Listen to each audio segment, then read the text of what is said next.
Struggling with tawakkul, your brain prioritizes safety over happiness. And safety means scanning for danger. But danger to your brain isn't just physical harm, it's also rejection, embarrassment, failure, uncertainty, and loss of control. So, when a few negative things happen, your brain highlights them.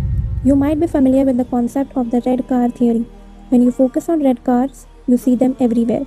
Not because there are more red cars, but because your brain filters reality based on what you're already thinking about and ignores the rest. Now, if you were asked about how many white cars you saw, you struggle to answer.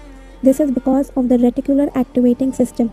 Your brain goes to massive amounts of data to bring only relevant information to your attention, essentially proving that what you focus on, you see more of.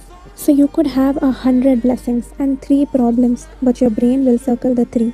And the more you focus on those negatives, the stronger that belief becomes because your brain builds neural connections around what you repeatedly think about. Now apply that to uncertainty. If you are worried something might go wrong, your brain literally goes on a proof hunt. It starts remembering every bad memory that could relate to your current problem, every delay, every hardship, just to confirm your fears. And slowly, without realizing it, your struggle isn't just with uncertainty, but also with how you see Allah's plan. The Prophet said that Allah says, I am as my servant thinks of me. That means your expectation shapes your relationship with Him. So if you constantly expect rejection, loss, or punishment, that is what you start experiencing and seeing around you. But if you intentionally focus on His mercy, His love, His wisdom, your brain starts noticing evidence of that too. So here are 3 practical strategies that will help you make this shift. 1. Make a proof list. Write down about all the times you were scared, maybe before a job interview, an exam, or a difficult conversation.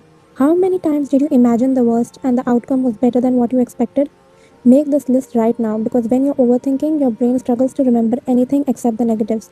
So build the evidence while you're calm. Then, when anxiety hits, open the list, remind your brain of the full picture, not just the threat.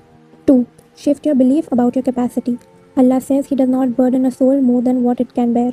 So if you're struggling, know that you are capable of handling it. Otherwise, this test wouldn't be a part of your life. So instead of saying, this is too much for me, try saying, Allah placed this in my life because He knows I can handle it. That alone changes how your nervous system responds. 3. When you're already spiraling, remind yourself that your brain is in survival mode right now. And then say the words, I don't know what will happen, but I do know that Allah is with me and not against me. You don't control uncertainty, but you do control where you place your focus. And when you train your mind to see Allah's mercy and love more than your fears, tawakkul becomes easier.